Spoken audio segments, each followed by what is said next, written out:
رادیو ممنوعه.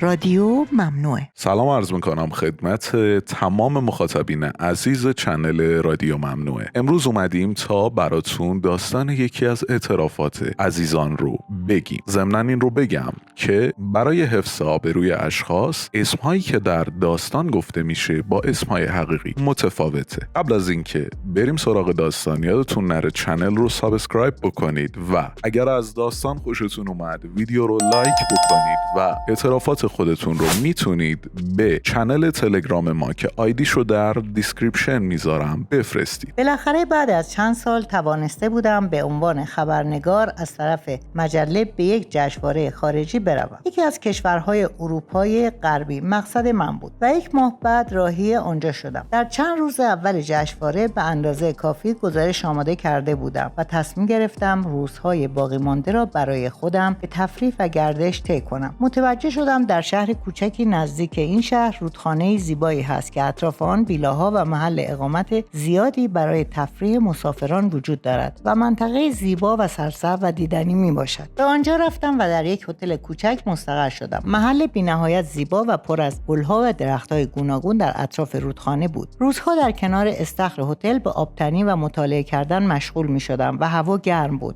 اما شبها هوا خنک و دلچسب می شد و من تا نزدیک سحر در کنار رودخانه قدم می زدم و از هوای خوب منطقه لذت می بردم. شب دوم اقامتم بود که به پیاده روی رفته بودم. نور مهتاب بر همه جا روشنی خاصی انداخته بود. در سکوت محض حاشیه رودخانه هیچ کس دیده نمیشد. غیر از صدای قورباغه ها، جریان آب و پرندگان صدای دیگری شنیده نمیشد. در محوطه رو به آب ایستاده بودم و چشم را به اطراف دوخته بودم. یک لحظه در آن طرف پل کوچک نزدیک خودم متوجه حرکت سایه یک نفر شدم. فکر کردم شاید گشت پلیس یا مسافری مثل منه. سایه به روی پل رسید که فهمیدم سایه یک خانم می باشد. او با قد بلند و موهای روشن که بر پشتش ریخته بود، با پیراهنی کوتاه که روی باسنش را پوشانده بود و پاهای بلند و کشیده با ساقهای عریان و خوش فرم آرام به سبک یک پروانه در حال قدم زدن بود. او من را در تاریکی نمیدید. بی صدا با پاهای برهنه به این طرف پل آمد و برخلاف جهت من به طرف دیگر رفت و بر روی سطح سنگی صاف کنار رودخانه نشست. من به آرامی جلوتر رفتم و مسلط او را به خوبی می دیدم. دختری با چهره بسیار زیبا و اغوا کننده در نور مهتاب دیده می شد. بعد از چند دقیقه پیراهنش را درآورد. بدن ظریف با پوست صیقلی و به رنگ مهتاب و برآمدگی های کوچک سینه هایش با دست های کشیده و متناسب و رانهای بلند و زیبا در نور مهتاب چون یک فرشته به نظر می رسید. او بدنش را در خنکی هوا رها کرده بود و از نوازش نسیم بر بدن عریانش لذت می برد. او با حرکات آرام و موزون دستهایش موهای بلندش را دور بدنش می ریخت. گویی با این کار لذت خنکی هوا برایش دوچندان می گردید. با وزش نسیمی شدیدتر بدنش را به جلو کشید تا نوازش نسیم بر سطح پوست بدنش حس وافری ایجاد کند و خنکی تا اعماق وجودش نفوذ کند. دستهای سفید و لاغر و بلندش را به نرمی به جلو می‌کشید و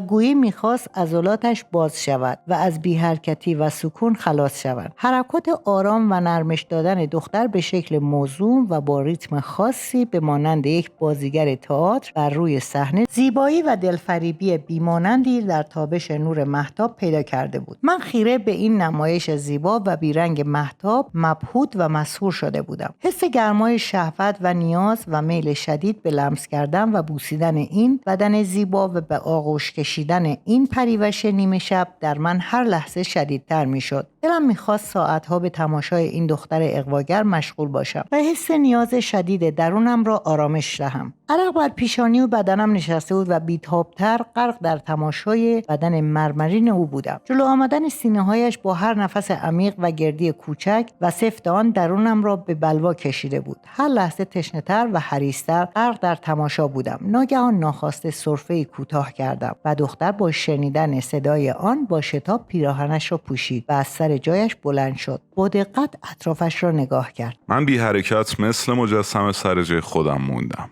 دختر سبک و آرام به طرف جایی که من بودم اومد. فرصت برای پنهان شدن نبود. دختر در حالی که از گوشه چشم من رو نگاه میکرد از مقابلم رد شد و در تاریکی حاشیه رودخانه ناپدید شد. من با حال دگرگون و درونی دچار بلوا و آشوب و حس نیاز و میل شدیدی که لحظاتم را بی‌دوام میکرد به هتل برگشتم. یادآوری حرکات دختر با اندام مرمرین و زیبا و اغواگرش تمام ذهن و فکر من رو تا صبح رها نکرد. بدن زیبا و بدون نقص دختر با قوس‌های شهوت‌انگیز در امتداد پاهای زیبایش و کمر همچون گوی‌های شیشه‌ای صافش و در کل فکر اون دختر من رو رها نکرد. بی‌تاب و کم تحمل تا صبح بیدار موندم. صبح تونستم از خدمه‌های هتل درباره اون اطلاعاتی رو به دست بیارم. اون دختر تاجر بزرگ بود و در ویلای بسیار بزرگی پدرش زندگی میکرد. هر روز صبح زود قبل از سحرگاه برای اسب سواری به حاشیه رودخانه میومد و شبها به ندرت کسی اون رو میدید. شب بعد تا نزدیک سحر بیدار موندم و سحرگاه یک میل و کشش خاص من رو به کنار رودخانه آورد. از اینکه اسب سوار خوبی بودم، اعتماد به نفس و دلگرمی پیدا کرده بودم. سکوت و خلوت صبحگاه نیمه تاریک رودخانه رو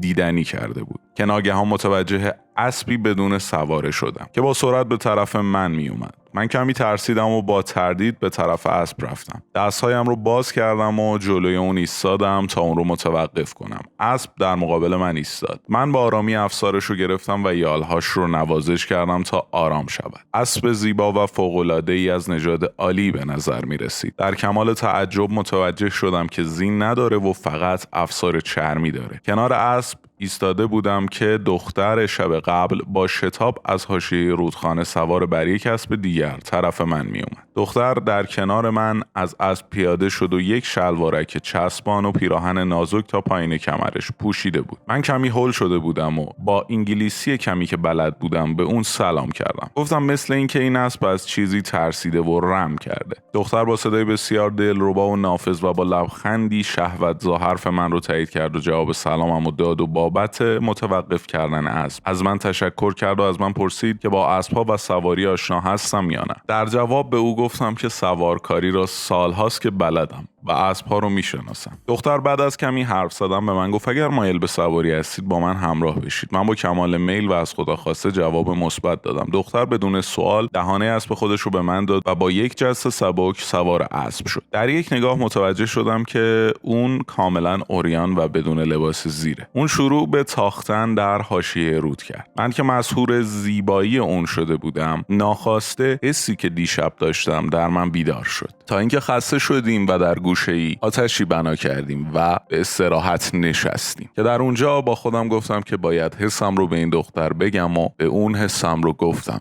و بعد از اون لحظات بیمانند و تکرار نشدنی برای من با سرعت و شتاب به آخر رسید. جای لب‌های کوچکش با هر بوسه بر صورت من حک می‌شد تا ساعت‌ها، روزها، هفته‌ها، ماه‌ها و سال‌های سال برای من باقی موند. اکنون سال‌های زیادی گذشته اما اون لحظات هرگز از یادم پاک نشده. مبارزه انسان را داغ می کند و تجربه انسان را پخته. هر داغی روزی سرد می شود ولی هیچ پخته دیگر خام نمی شود. تا داستان بعدی همراه رادیو ممنوعه. بمانید.